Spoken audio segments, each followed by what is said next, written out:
The Collins family Christmas dinner looked flawless, or at least it appeared that way. Eleanor had truly outdone herself this year. Outside the bay windows of their Shelburne home, snow fell in delicate flurries, landing on evergreens that seemed lifted straight from a Vermont travel brochure. Inside, pine-scented candles flickered among holly sprigs and glass ornaments, all arranged with meticulous precision on the sideboard. I smoothed the napkin on my lap, feeling the weight of the heavy linen, reserves saved for holidays and formal dinners where appearances mattered more than comfort. The polished silver on the table reflected distorted images of our faces. Mom's Waterford crystal caught the light, scattering tiny rainbows across the wallpaper. Dad carved the turkey with practiced efficiency, the knife gliding silently through each slice. Everything in this house seemed measured, precise, perfect. My sister Clara sat upright, her engagement ring sparkling with every sip of water. Her fiancé, a new lawyer, couldn't join due to a last-minute case, yet Mom had already mentioned his Harvard credentials twice. "Morgan, pass the cranberry sauce, please," Mom said, her tone carrying that familiar test of table manners. I slid the crystal dish toward her carefully, avoiding any scrape against the cloth. 20 minutes in, and everything seemed fine. Beside me, Ethan fidgeted subtly, his knee bouncing under the table. He had worn his best sweater and neatly combed hair, yet Mom's dismissive glance at his arrival lingered. "So, still chasing stories for pennies, Morgan?" she asked, the words hanging like a guillotine. I took a slow sip of water, buying time. "The Burlington Observer has treated me well," I replied cautiously. Mom cut her turkey delicately, examining each bite. "I saw that piece about the farmer's market." "Charming, I suppose," she said, her words dropping the room's temperature sharply. Dad suddenly focused on adding gravy to his potatoes. Ethan's voice, warm with pride, broke the tension. "Morgan's about to become an editor." All heads turned. I hadn't intended to share the news tonight. "In Portland," he added, squeezing my hand under the table. The Maine Herald loved her investigative series on the opioid crisis. Mom froze, her fork midway to her mouth. Her eyes met mine, a dangerous flash hidden in their quiet. "Portland?" she said softly, the calm before a storm. "You're leaving Vermont for this." "Newspaper nonsense?" "It's a great opportunity, Mom. The Herald has won regional awards for Don't Come Back." "You're dead to me," she interrupted, setting down her fork deliberately. The words hung sharp and crystalline. The grandfather clock ticked loudly. Clara's fork clattered against her plate. Dad stared at his green beans, silent. My heart pounded. Cold sweat formed along my hairline. A buzzing filled my ears. "Eleanor," Dad murmured, too late and too weak to matter. But Mom pressed on. 31 and still playing at being a writer. "When will you grow up and do something worthwhile?" Clara was already making partner by your age. The words weren't new, nor the tone. Yet with the Christmas tree lights, Ethan's hand in mine, and the Portland opportunity looming, 30 years of conditional love crystallized before me. I remembered being 14, publishing my first school essay, only to be grounded for airing family business. I remembered Clara's science trophies displayed prominently, while my awards vanished into drawers. My life had been a careful dance, chasing approval that never fully came. Every achievement measured against impossible standards. Every dream diminished. "Morgan?" Ethan's voice sounded distant. "Are you okay?" "I'm not okay," I admitted. I finally saw my mother clearly. Her control evident in every dismissive comment, every comparison, every manipulation. The ultimatum wasn't new. It was merely stripped of pretense. I folded my napkin deliberately, placing it beside my plate. The gesture felt significant. "Then, I guess that's goodbye," I said, my voice steadier than I felt. Mom's eyebrows lifted slightly. "Don't be dramatic, Morgan. You'll be back when you need money." Dad stares silently into his wine glass, his quietness revealing the same conflict avoidance that has defined our family dynamic my entire life. Clara looks startled, but I can see her expression shift, subtly aligning with our parents, as it always does. "Morgan?" "She doesn't mean it," Clara starts. But I know she does. The clarity is almost painful, and now I face a choice. Live authentically or seek their approval. I choose myself. I rise, the chair legs scraping against the hardwood floor. The turkey sits half-eaten, the perfect Christmas dinner abandoned. Each step toward the coat closet feels like moving further from the person I was when I arrived. The choice between authenticity and family approval has never felt so stark or frightening. The cold air hits sharply as I open the front door. Snow falls quietly, indifferent to the world I've just reshaped. Halfway down the porch, I hear footsteps behind me. "Morgan, wait!" Ethan closes the door softly and hurries to catch up. He drapes my scarf around my neck, his touch gentle. "You don't have to decide everything tonight." In his eyes, I see rare, unconditional support, not rescue, not control, just presence. "I already have," I say, watching my breath form clouds in the December air. "I think I just started my real life." He helps me into my coat, brushing snowflakes from my hair. Together, we walk toward the car, leaving the twinkling Christmas lights behind. For the first time, I am walking away from my mother's approval toward something that feels like freedom. In the week after Christmas, I sit at my kitchen table surrounded by old journals, each one a year of my life meticulously documented, occasionally marred by coffee stains. January sunlight filters in, casting warmth over pages that reveal a chilling truth. I never fully saw this before.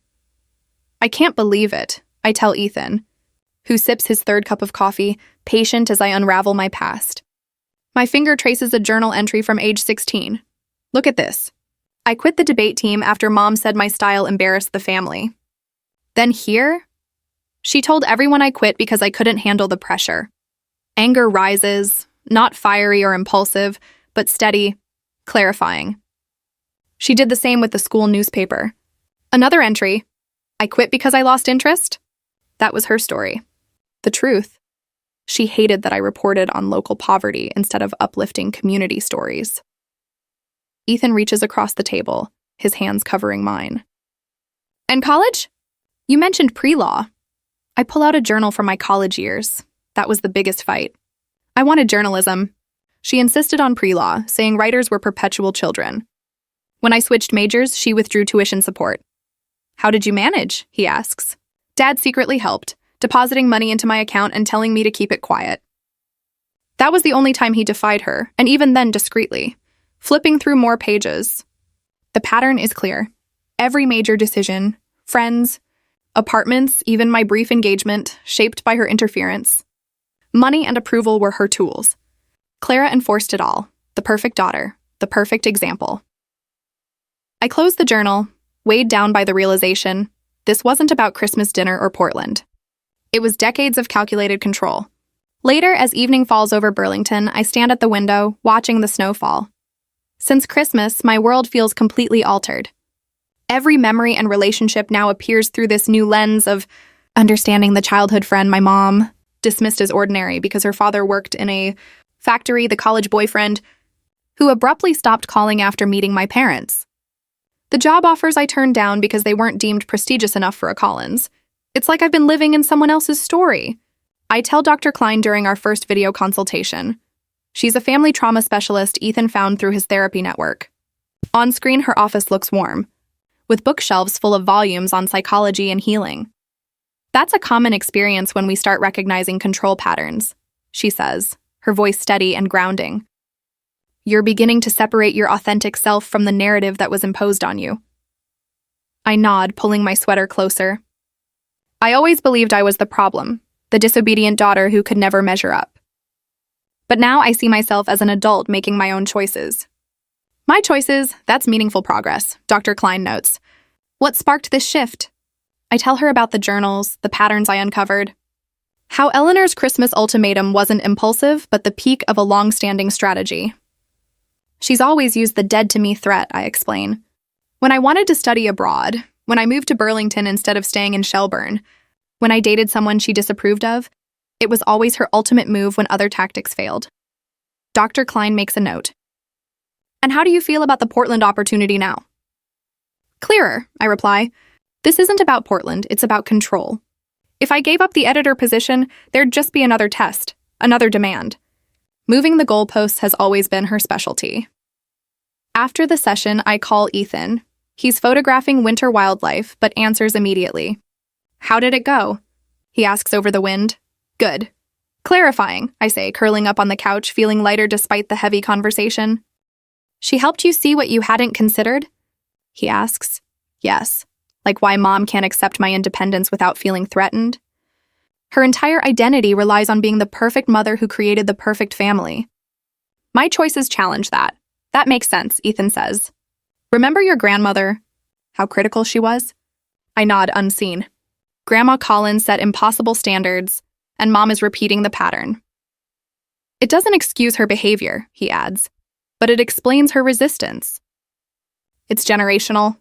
My dad faced the same with his father, but he broke the cycle. Those words hit me. That's what I must do. Break the cycle. After hanging up, I note Dr. Klein's observations. Eleanor's perfectionism comes from deep fear of judgment. Dad's conflict avoidance enabled her control, and together, their dynamics made resisting independence extremely difficult. Later, the doorbell rings. Snow is falling harder. I wasn't expecting anyone. Ethan stands there, camera bag over his shoulder, snow melting in his hair. I thought you were photographing eagles. I ask. They can wait. This seemed more important. We spend the evening at my kitchen table, mapping resources. Dr. Klein continues weekly sessions. Ethan knows people in Portland who can help me find housing. A college friend can connect me with the local journalism scene. I need a life she can't control, I write. Ethan nods. A life where your choices are truly yours. For the first time since Christmas, I feel something beyond anger, something like anticipation. The Portland opportunity isn't just a job. It's the first chapter of a life I choose. I glance at the journals on the table. They record a past shaped by Eleanor's expectations, but they don't dictate my future. That blank page belongs to me. The following week, I sit across from Dr. Klein in her softly lit office, dust motes floating through the afternoon sunlight. The room smells faintly of lavender and old books. Her bookshelf is orderly but not rigid, unlike my mother's, where even spines must align perfectly. Tell me about your mother's reaction when you've disagreed with her before, Dr. Klein asks, calm and curious. She wears a simple burgundy cardigan, her silver-streaked hair in a practical bun. Nothing flashy, nothing meant to impress. Depends on the disagreement, I reply, tracing the armchair's pattern. Small issues she dismisses. Bigger ones she escalates until I give in. Dr. Klein nods, making a note. And you always caved? Her question lands like a stone in still water. Yes, until Christmas. And then, the realization. What's different this time, Morgan? I pause, letting the thought take shape as I speak. This isn't just about one decision. It's about my entire life. I'm done living for her approval, Dr. Klein smiles faintly. What interests me is that you've honed such sharp investigative instincts as a journalist, yet you struggle to apply that same clarity to your family. Something shifts in me. I can expose corruption at City Hall, I say slowly, but I've ignored what's been happening in my own home. Not ignored, Dr. Klein corrects gently. Conditioned. Children naturally crave parental approval. But Eleanor's love seems to depend on your obedience. Recognition sparks inside me. She's a narcissist, isn't she?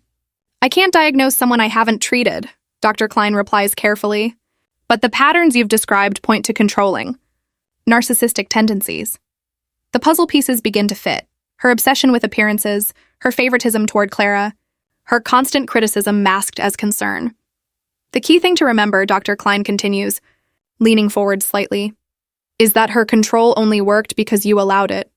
That's not blame, it's empowerment. A small shock runs through me. What do you mean? What would your life look like if you chose it entirely for yourself? The question lingers in the silence, frightening, yet freeing. I've spent years questioning others. Now I'm finally questioning myself. I've always had the power to walk away, haven't I? Dr. Klein nods. And now you're choosing to use it. That evening, as I prepare dinner, my phone lights up. Eleanor's name glows on the screen. My stomach tightens, but calm settles in. I answer, placing the call on speaker while slicing vegetables. Hello, Mother. Morgan. Her tone carries its usual sharp authority. I've been thinking about this Portland move. You need to reconsider. 3 weeks ago, those words would have triggered guilt or submission. But now, I calmly set the knife down. My career isn't open for discussion, I say evenly. Silence. I imagine her blinking in surprise. Darling, be reasonable, she says, her tone softening into false sweetness. The Observer might promote you if you ask. Why move across the state for a minor title change? I've accepted the editor position, I reply, arranging the vegetables in the pan. It starts February 1st. Another pause, longer this time. Her voice hardens. You're throwing away everything we've built for you. What about the family legacy? The collection? The trust fund? Have you thought about what you're giving up? The old guilt rises, but I hold steady, remembering Dr. Klein's words.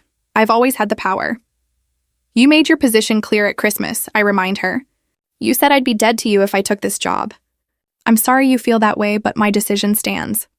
Morgan Elizabeth Collins. I've listened to you, Mother, for 31 years. Now I'm choosing my own path. This is that boyfriend's influence, isn't it? He's always been, this is my decision, I cut in. Not Ethan's, not yours, mine. The silence stretches. Then a sharp inhale. We'll talk when you've calmed down. There's nothing left to discuss, I reply. Goodbye, Mother. The call ends, she hangs up first.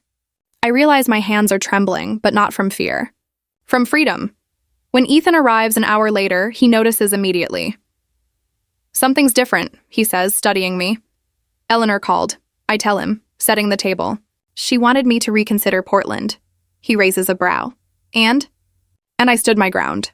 A smile spreads across my face, slow and sure. She hung up on me. He steps closer, pulling me into a gentle hug. His eyes shine with quiet pride. That's huge. Dr. Klein said something today that changed everything, I explain. She helped me see Eleanor only had power because I gave it to her. How does it feel? Ethan asks, pouring wine. Terrifying, I admit, but also like I can finally breathe. We sit at my small dining table, eating pasta and sipping red wine. For the first time since Christmas, my smile feels genuine, not the polite mask I wear for family gatherings, but something real. To standing your ground, Ethan says, raising his glass. To choosing my own path, I reply, clinking mine against his. After dinner, we settle onto the couch. Ethan takes a small velvet pouch from his pocket and places it in my hand. I've been waiting for the right time, he says. Inside is a ring, not a diamond like Clara's, but a vintage piece with a unique green stone surrounded by tiny pearls. It's prehnite, Ethan explains. It's meant to help release what no longer serves you. I slide it onto my finger, watching the light play across the stone. It isn't a symbol of status. It's a charm for transformation. It tells your story, Ethan says softly. Not hers. I rest my head on his shoulder, the green stone reflecting the lamplight. A thought surfaces uninvited. Can I really build a life free from her influence? The voice of doubt sounds like Eleanor's, but for once it doesn't overpower mine. Tomorrow I'll call Dr. Klein to book another session. Tonight, I'm celebrating a small victory, not just standing up to my mother, but standing up for myself. I mark the calendar with a red X, 10 days until Portland. 2 weeks to quietly dismantle a life. My apartment looks like an excavation site. Layers of my existence sorted into piles. Take, leave, donate, trash. The coffee table serves as command central, covered in checklists and a notebook titled Independence Protocol. The name makes me smile. It sounds like a spy mission, not the steady unweaving of my mother's control. 10 days, I whisper to myself. The thought settles heavy in my chest. After the rush of confronting my mother over the phone, I've kept my emotions in check. That victory felt good, but dangerous. It's easy to confuse winning one battle with winning the war. Dr. Klein warned me about this. Celebrate, yes, she'd said. But remember, your mother has spent years refining her tactics. Don't underestimate her. I open my contacts list, beginning a slow audit of relationships. Each name demands consideration. Who stays loyal to me and who to Eleanor? Cousin Sarah, we only exchange Christmas cards. She can stay. Uncle Thomas, Mom's brother, always reports back to her. Limited contact. Veronica, my high school friend, still chats with my mother through the garden club. Risky. The process is draining. Each choice feels like cutting a single thread in a tangled web. Cut too many, and it all collapses. Cut too few, and I stay trapped. My phone buzzes. Ethan, just checking in, he says. How's Operation Escape Plan? I've got 3 piles, I reply. Eleanor approved, Eleanor tolerated, and Eleanor would burn if she could. I glance around the room. Guess which pile's biggest? Please tell me you're keeping that leather jacket she called Commune Reject Chic. It's already packed. I jot another note in my book. Opened a new bank account today. No fees, branches in Portland. Smart, Ethan says, and tomorrow I'm switching to my own phone plan. No more family discount. A quiet moment passes between us. You know, Ethan says carefully, when we first talked about this move, it was about your career. Now it feels like I'm dismantling my entire existence. I finish for him. Yeah. It has to be this way, I say. Half measures won't work with her. I close my eyes, remembering the countless compromises that never pleased Eleanor. I need clear boundaries between her world and mine. Later that evening, I spread out papers across the kitchen table. My laptop glows with Portland housing listings. Colorful pins marking neighborhoods on a digital map. Spreadsheets compare rent, amenities, and distance from the Herald office. Another tab lists local healthcare providers that take my insurance. My phone calendar is a rainbow of reminders. Update address, transfer prescriptions, set up utilities. I've even made a new email account, one Eleanor doesn't know exists, for all Portland matters.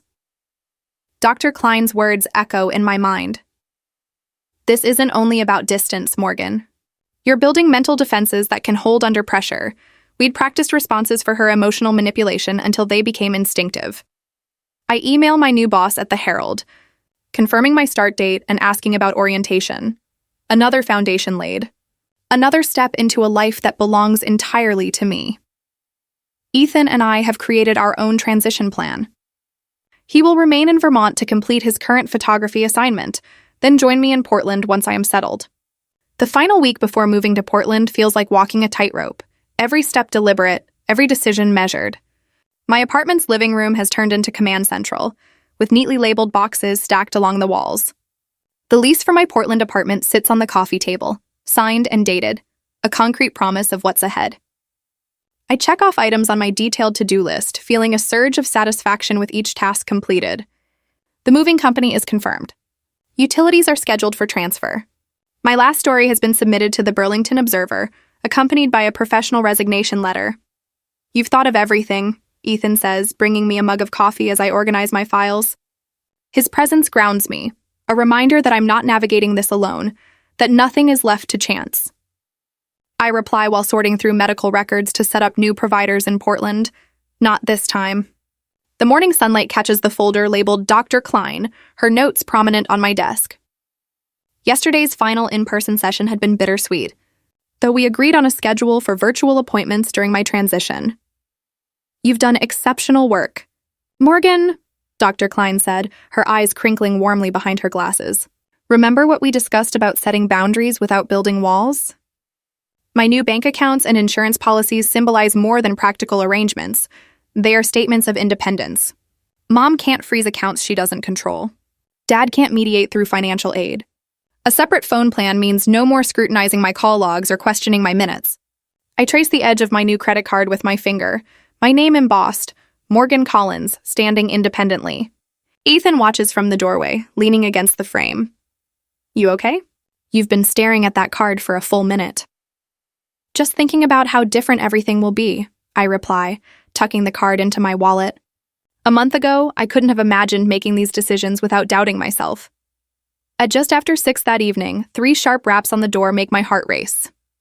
Through the peephole, I see my father, hands buried deep in his jacket pockets.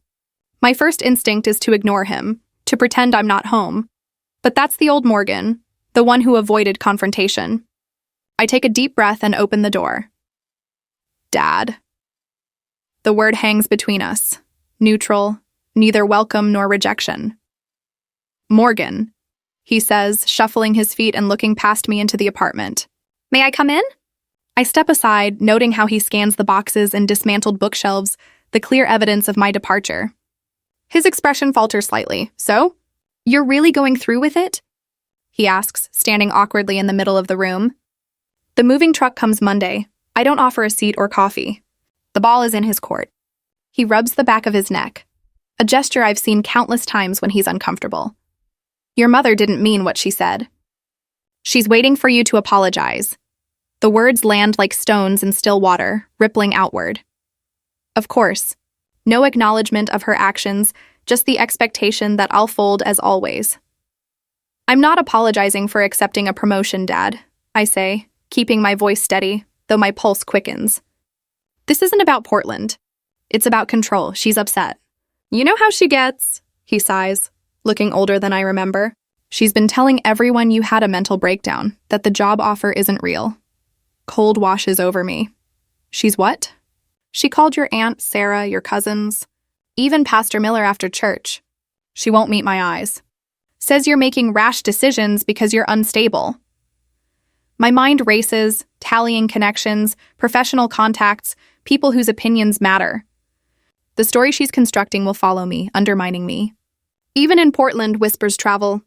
She's trying to discredit me. The realization hits sharply, unmistakable. If people think I'm unstable, they won't believe me about how she treats me. Dad shrugs, helpless. She's hurt, Morgan. You know how important family is to her. Family isn't a weapon, Dad. I walk to the window, taking one last look at Burlington, and tell Mom I received her message. I let her know that when she's ready to speak as equals, I'll be ready too. After he leaves, I add a new item to my to-do list, reputation management. The evening is spent emailing key contacts, former professors, mentors, and industry friends, casually mentioning my new position in Portland, creating witnesses to my stability and success before Eleanor's narrative can take hold. By Sunday night, every box is sealed, every arrangement confirmed. Standing in my empty apartment, the echoing space feels like a canvas for the future. David's visit forced me to adapt my plans, but facing Eleanor's actions has made me stronger. More strategic. I trace my finger along the windowsill, saying goodbye to the view that has welcomed me for 5 years. Vermont's mountains rise in the distance, familiar and beautiful. Tomorrow, they'll be in my rearview mirror. My phone buzzes with a text from Ethan. All packed? Need anything? All set, I type back. See you at 7. I curl up on the bare mattress, suitcase ready for tomorrow's drive. In the quiet, I feel something unfamiliar. Not fear, not anxiety, but a quiet confidence. Eleanor's ultimatum was meant to break me. Instead, it freed me. Tomorrow, I begin the life I choose. I whisper to the empty room, the words hanging in the darkness, a promise to myself more binding than any before. The threshold awaits. I'm ready. At the Portland Herald, I settle into my office, a space that grows more mine with each passing day. The newsroom hums with familiar rhythms, keyboards clacking, phones ringing, occasional laughter. 1 month in as features editor, my initial nerves have been replaced by steady confidence. My team respects me. My ideas carry weight. Morning light filters through the blinds. I've arranged the space to my liking. No one dictating angles or decor. On my desk sits a framed photo of Ethan and me at Portland Headlight, our first weekend exploring our new city. No family portraits. No obligatory displays of Colin's achievements. My phone buzzes again. Lunch later? Found a place with those clam cakes you like. I smile and reply, yes, please. Sandra from reception appears. Her usually composed face tight with concern. Morgan, someone's demanding to see you in the lobby. She says she's your mother. It's a family emergency. The words hit like a blow. My shoulders tense, throat constricts. Of course she came. Of course, she's quite insistent, Sandra adds, her expression implying understatement. I take a deep breath, remembering Dr. Klein's advice. Preparation creates power. I've built a foundation she can't shake. Tell her I'll be out in a moment, I say, voice steadier than I feel. Sandra nods and retreats. I smooth my emerald blazer, my choice, not anyone else's, and text Ethan, emergency.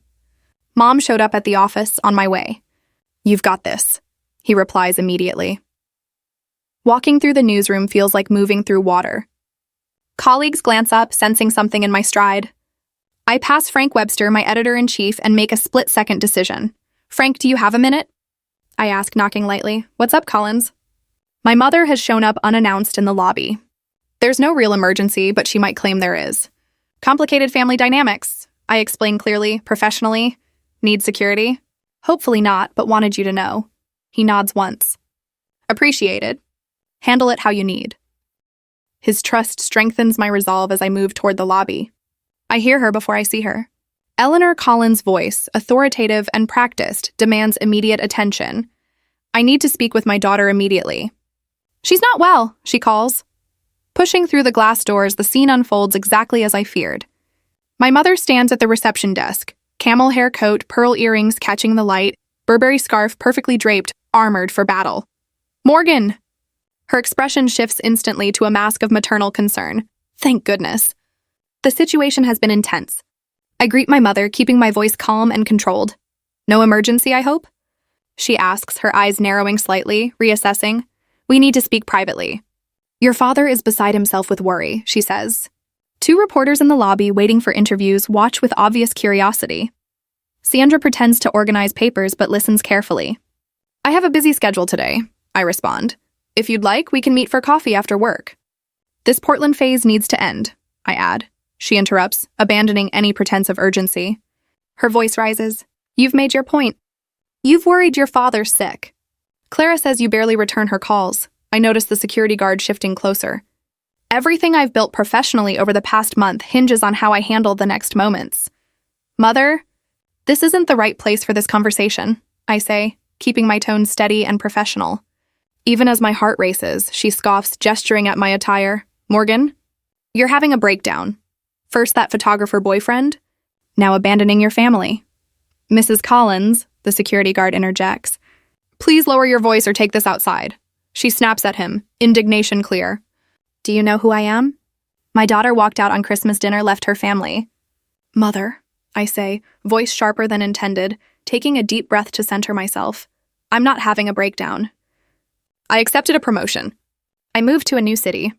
These are adult decisions. Her face flushes with anger. There's nothing normal about turning your back on your family and everything we've given you. Through the glass doors, I see Frank ready to intervene. Two colleagues approach, drawn by the commotion. My professional boundaries collide with Eleanor's attempt to regain control. Mrs. Collins, the security guard says firmly, you need to step outside. This is ridiculous. Morgan, get your things, we're going home, she insists. She expects me to give in, as I have before. But something has shifted. Months of preparation click into place. I am home, I say quietly. This is my workspace. These are my colleagues. You cannot disrupt this. She starts to speak. Ungrateful, but stops as the guard steps forward. Miss Collins, shall I escort your mother out? He asks me. His deference to my authority, not hers, changes the dynamic. Shock flashes across Eleanor's face. Yes, please, I reply steadily. My mother is leaving. Morgan, she cries, but the guard stands between us. Ma'am, let's step outside. He guides her. She calls back. This isn't over. Your father and I won't allow this behavior. The glass doors close. Silence falls over the lobby. Curious eyes linger on me. That was quite the morning drama, Frank says, emerging from the newsroom. A nervous laugh escapes me. I'm so sorry, I murmur. Don't be. Families are complicated, but you handled that like a pro, he assures me. I nod, grateful. If you'll excuse me, I need to make a call. Back in my office, I close the door and dial Dr. Klein. Her familiar voice steadies me as I recount the events. You maintained boundaries while staying professional. That's exactly what we prepared for, she says. She came to my workplace, I say, reality sinking in. She was willing to jeopardize my professional reputation to control me. How did that make you feel?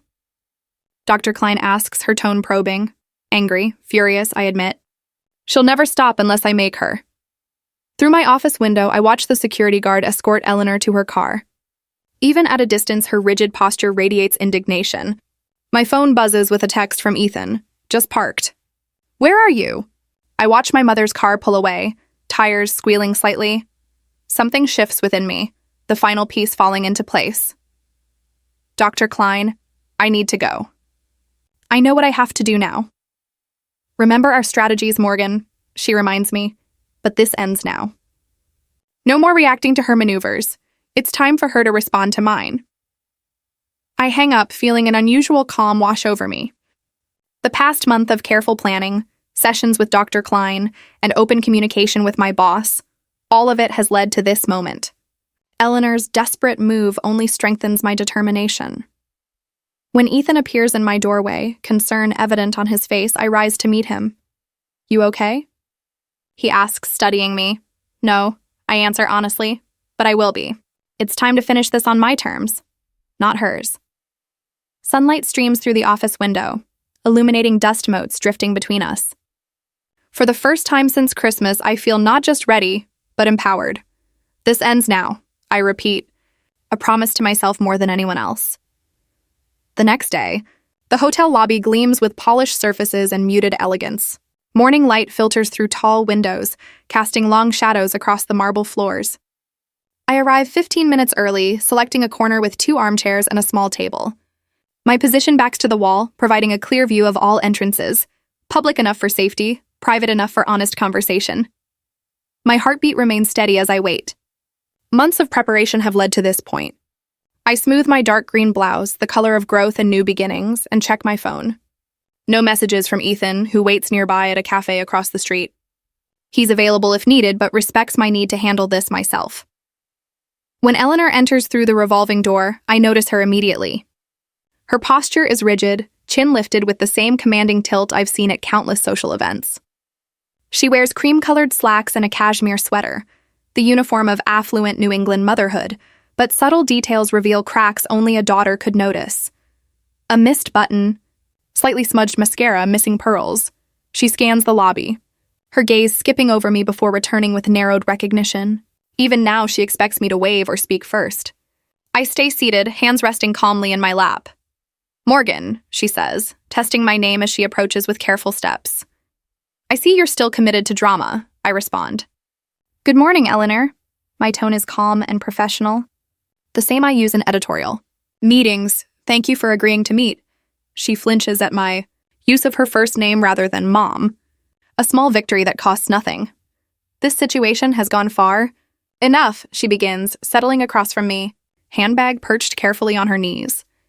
"Your father and I are willing to overlook this Portland nonsense if you—" "I didn't come to Portland to escape you," I interrupt, feeling the strength in speaking honestly. "I came to find myself," her mouth tightens. "What exactly does that mean? Some spiritual journey nonsense from that photographer boyfriend?" "It means I'm building a life based on what I want, not what you expect," I say, keeping my voice even despite old anger rising. "I have an apartment I love, a job that challenges me, and relationships without conditions." "Without conditions?" Her laugh is cold. "Grow up, Morgan. Everything has conditions. The sooner you accept that, the sooner—" "The newspaper's managing editor attended my Monday presentation," I continue, refusing to be sidetracked. "He's asked me to develop a special feature series on community resilience." "Community resilience?" She repeats, the words dripping with disbelief. "And what does that pay?" "Enough for ramen and the thrift store wardrobe you disapprove of," I reply, pushing old buttons but staying disconnected from the bait. "My salary is sufficient, but that's not really why you're here, is it?" I lean forward slightly. "You're here because for the first time you couldn't control me or predict my next move." Her eyes flash. "I'm here because you humiliated me in front of your father, because your sister is worried sick, because this rebellion is hurting people who love you." There it is, the manipulation that once would have sent me spiraling. "The scene you created at my workplace was unacceptable," I say firmly. "Now my colleagues know exactly who you are and why I moved. That wasn't my intention, but it's the consequence of your choices." "Your choices have consequences too, Morgan," she replies, her voice dropping to the familiar threatening whisper that used to freeze me. "Family names matter. I've spoken with the Morrison Foundation Board. They're a major funder of local journalism. One word from me about your instability, and I raise my hand to stop her. I've already met with Catherine Morrison. We had coffee last week after she reached out about my opioid series." Eleanor's composure falters. She hadn't anticipated this and couldn't have known that Catherine and I bonded over shared experiences with controlling mothers. The pieces I've carefully arranged over months now move with precise impact. "This board values true journalism, not gossip," I continue. Each threat she makes only confirms I made the right decision back in December. A hotel employee walks by, glancing at our tense scene. Eleanor forces a fragile smile, always aware of appearances. "You've become so cold," she murmurs, adjusting her approach. "This isn't the daughter I raised. I am exactly the daughter you raised," I reply. The truth resonates between us. Observant, thorough, determined. I've finally directed these qualities toward understanding our relationship clearly. Her fingers twist her handbag strap. "Clara's wedding is in September. Are you really planning to miss your only sister's wedding over this?" Tantrum. "Clara can reach me," I say. "And it's her wedding, not yours." If she wants me there, we'll work it out. Her phone buzzes. She checks it, frowning. David? I told you not to call during... She pauses, face draining of color. What do you mean you canceled it? I specifically told you. I watch clinically as her eyes widen, paleness spreading around her mouth, as my father delivers news she never expected. We'll discuss this when I get back, he says. She snaps, ending the call. Is everything okay? I ask, genuinely curious. Eleanor stares at her phone. Your father canceled the club membership. 30 years, our name on the founder's plaque. All because... She looks up, confused, uncertain. She needs help, Morgan. My father's voice comes through on speaker. I catch my breath. I never expected this. Him finally setting boundaries. Eleanor jabs at the phone, ending the call for real. He's overreacting. This family drama?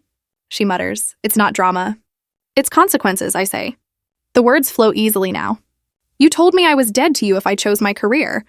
I made my choice. Now you're facing yours. Her face crumples, then hardens. So that's it? 31 years of motherhood erased because I pushed you to aim higher than a small-town newspaper? This isn't about the newspaper, I reply, meeting her gaze. It's about control. Conditional love. Punishing me for choices you didn't approve of, from journalism school to Ethan to Portland. She glances around the lobby, uncomfortable with the public dissection. A young couple with suitcases gives us space, sensing the tension. I want what's best for you, she insists. You want what you think is best, I correct her. There's a difference. Eleanor gathers her purse, preparing to leave. When you've had time to think rationally. I've had months to think, I say, staying seated. My terms are simple. I'll consider contact when you're ready for a relationship between equals. No manipulation. No ultimatums. No control over my career or relationships. The word no tastes bitter in her mouth. Then nothing changes. I continue building my life in Portland. You continue in Vermont. A relationship isn't possible right now. She stands, smoothing imaginary wrinkles from her slacks. You sound like a lawyer drafting a contract, not a daughter. I sound like an adult setting boundaries, I reply. When you're ready for a relationship between adults, I'll be here. Eleanor opens her mouth, then closes it. For perhaps the first time, she has no prepared response. No counterattack. The realization of powerlessness settles over her. She turns and walks toward the revolving doors with measured steps. Her usually squared shoulders curve slightly inward. Not defeat, but the first recognition that victory is no longer possible. I remain seated, watching her disappear. The weight pressing on my chest since Christmas lifts, not because I've won, but because I've stopped playing a rigged game. My phone buzzes with a text from Ethan. Everything okay? I reply, better than okay. It's over. I'm free. For the first time, it feels completely true. I stand by my Portland apartment window, watching seagulls circle the harbor. 3 days have passed since the confrontation, and I'm still processing. The weight I carried for years is replaced by a lightness that feels almost buoyant. Klein, doctor? Her face fills my laptop during our session. How are you feeling about everything? Like I'm finally breathing, I say, touching the windowsill. I didn't just stand up to her. I stood up for myself. There's a difference. Her voice carries the steady warmth that has anchored me through this transformation. Yesterday, I changed the headline on a feature without second-guessing myself for an hour. I laugh at how small yet significant it feels. Last night, Ethan and I chose a restaurant without me worrying about what Mom would think of the decor.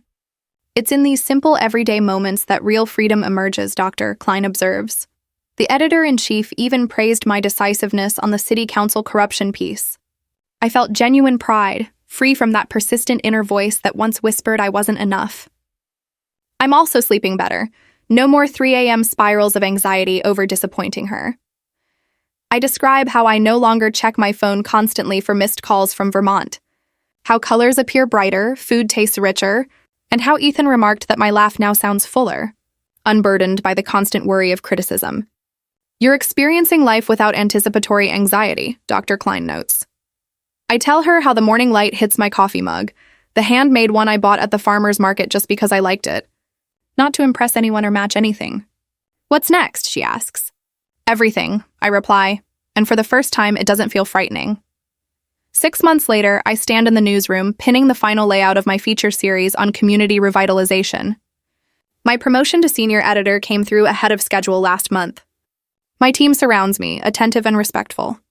This is excellent work, everyone, I say sincerely, my confidence finally feeling authentic.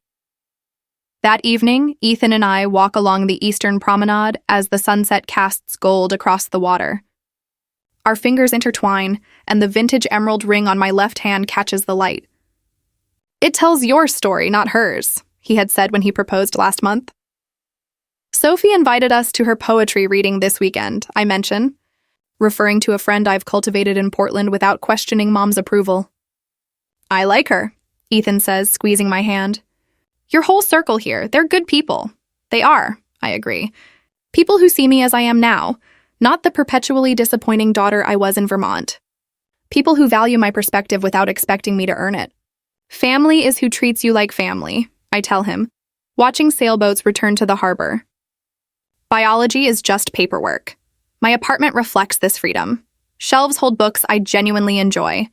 Walls showcase art I love, and my wardrobe consists of clothes that make me feel confident, not items chosen to pass Mom's inspection. I've also stopped avoiding calls from Vermont. When Clara calls, our conversations are honest, and she's beginning to see our family dynamics differently, reflecting on her own relationships. Dad has started therapy, something I never imagined possible. Small steps, but meaningful ones. 1 year after the Christmas ultimatum, I open my mailbox to find an envelope in Mom's precise handwriting. My heart doesn't race like it used to. I bring it upstairs, open a window to let in the spring breeze, and carefully open it. Inside are 3 pages, front and back. Eleanor's penmanship is flawless, but the tone has shifted. "I've been working with a therapist," she writes. "He's helping me understand patterns I never questioned." She acknowledges specific incidents, the school essay punishment, the pre-law ultimatum, constant comparisons to Clara. Near the end, she writes words I never expected. "You were right to walk away." I sit with the letter for days before replying with a simple note. "Thank you for your letter." I'm open to a short video call after the holidays. When that call happens, changes are evident. She sits in her home office, perfectly groomed but less rigid. She notices her slip about the flower arrangements and says, "I'm sorry, that's not my place." This is your day. The conversation isn't perfect, and old patterns don't vanish overnight. But a new framework is forming, one where I don't need her approval to feel whole, and she's beginning to see me as a separate person deserving of respect.